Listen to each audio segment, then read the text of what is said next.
Hi, my name is Dayn Brunner. I live in Darrington, and Summer Raffo is my sister. She was a farrier, yes. She was a horseshoer. She was born around horses and animals. We've always been on a farm our entire lives, and so my mom instilled good hard work ethic into each one of her children, and Summer was one that accepted that readily, and so my mom and dad taught us well. Respect, responsibility, and to work hard. Probably the hardest working woman I've ever met or seen in my entire life. She was a tomboy, for sure. I mean, obviously from her work, she worked in sawmills, and I think she wore makeup maybe 4 times in her entire life, but she was out there playing Tonka trucks with me and my brother from the time that she could walk, and she just didn't care. She loved it. She was going to shoe a horse about 8 miles past the slide.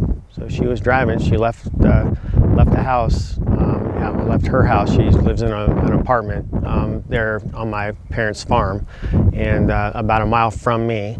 And she left the house to go shoe a horse about 8 miles past the slide here, and never made it to her destination. She was extremely punctual. She was actually talking to my mom was out of town. She was down south of Tacoma there, and she was talking to my mom actually at the time that she left the house, and the timing of it would put her right to this area right during the slide.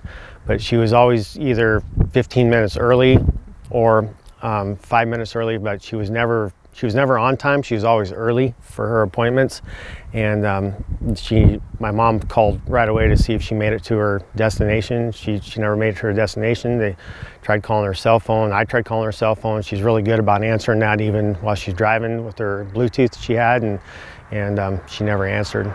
My mom was the one that called me, and she says, "Hey, what's going on with the highway?" And I said, I don't know. And she called my house, and she called me on my cell phone, and I said, "Well, why are you calling my cell phone?" She goes, "Well, I tried your landline, but it says all circuits are busy."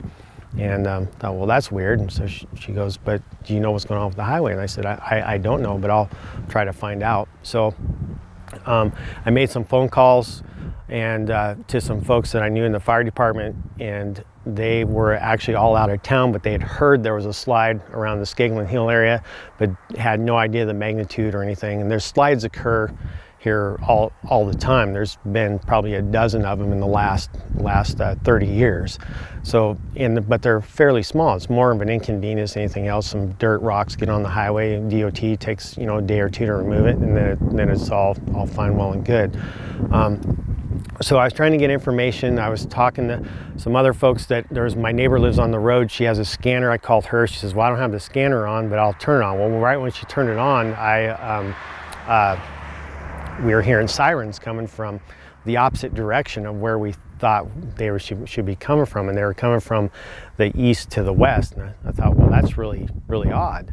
And so I hung up. I called my mom back, and I said, "Well, I'm hearing that there is a slide down there, but no one knows the magnitude or anything." And she goes, "Okay, well, can you find out and let me know?" And I thought it was more in the lines that she when she was coming home that afternoon, as to if she was going to be able to get through, or if she'd have to go around. So I said, "Okay, I'll try to find out." So I left and actually headed down here, and got stopped about 5 miles east of here by a sheriff's deputy that I know really well, and he had barricades out in the road. And so I looked at him, and he had mud up to his knees, and I said, "How bad is it?" It was Chuck Litz, a deputy that works up here, and he goes, it's bad. He said, "Yeah, they're pulling people out and they're evacuating and stuff." And I said, "So is it like 100 feet or so?" And he goes, "No, it's like a mile or more." So I called my mom and told her, and I said, "The road is definitely blocked."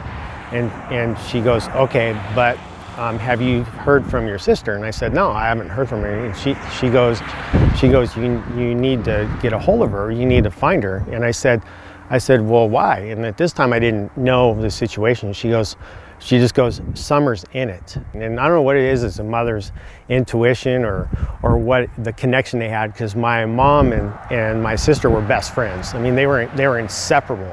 She got married, and the 3 days she was gone on her honeymoon was the only 3 days that they were ever apart. So they had that connection that you can't even explain.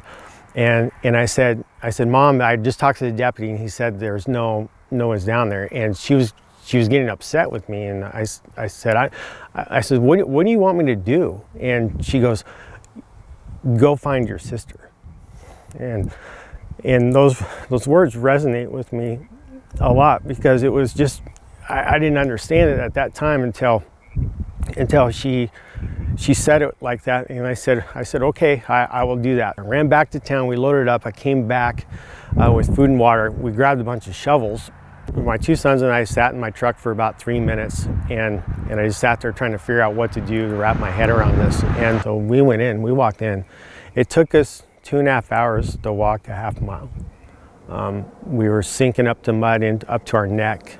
You'd walk on something solid for about 2 steps and then drop into a hole. And so we're helping each other out, we were just wearing Carhartt pants and boots and stuff, work boots. I was sitting over here about 300 feet from this point over there, and a call came out on the radio that a sliver of blue was found in this field right over here. So I grabbed my son and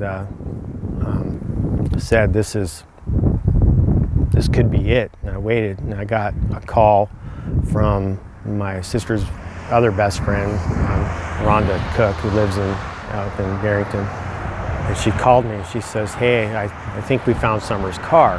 And I said, well, I'm headed that way. I'm about 200 feet from you, and we're walking through the trees and the bushes up here. And so we were walking down, and my son Riley was with me at this time, and I grabbed him and I said, are you ready for this? And he said, yeah, Dad, I've been ready for 5 days. Let's go get her. So we walked down, and sure enough, there was about 15 people around her car. They dug it out. The whole roof was off. The A-pillars were showing. Her windshield was gone. Trunk lid was gone. Hood was gone. We went down there. Everybody stopped and waited for us to make a decision. I said, we need to get her out. So the FEMA guys were there, and they said, if you want any of these folks to leave, you have that choice. And I said, no, everybody here knew she was here. People were leaving their other squads and coming over and helping. And so I said, no, I want it. Everybody's here can be here. So we just started digging. We took turns digging her out by hand. It's about a 3-hour process. And then got her to a point where I could get her. Her foot was still on the pedals. Both hands were still on the steering wheel. She was just entombed in mud. Once we got her freed up enough, I reached down and grabbed underneath her shoulders, and my son got on one leg and another guy got on the other leg, and we just pulled her out. And then later there, said our goodbyes, about a half an hour. Everybody respected it.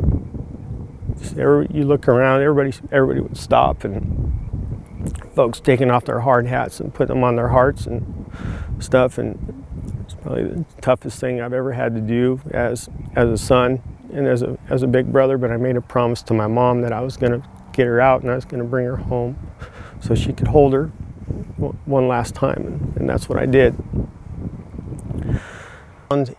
And we had recovered her and her belongings and everything that we could. Not everything that was in her car was actually recovered, but we placed some markers and stuff so that we knew as a family where she was at, or where she was located. And so as time went on and the cleanup went on, there were folks that knew us and knew the family, and so they placed that log with the stump on it that would stay there for quite some time to indicate the marker as to where I found her. And so if you do the math and see from there to where she was predicted to be on the road, it's about 550 feet or so is what she traveled through the mud and muck. The number one thing for me is that my sister's legacy lives on. And by building this memorial, being a part of the design of it, the construction, the architectural, the engineering portions of it, I'm all in, and I appreciate everything that everybody's doing to make this happen, and the energy and such from the family members, friends, the survivors, and the sponsors. Snohomish County Parks and Recreation has been a huge advocate for the families and letting us work at our own pace and make this thing happen.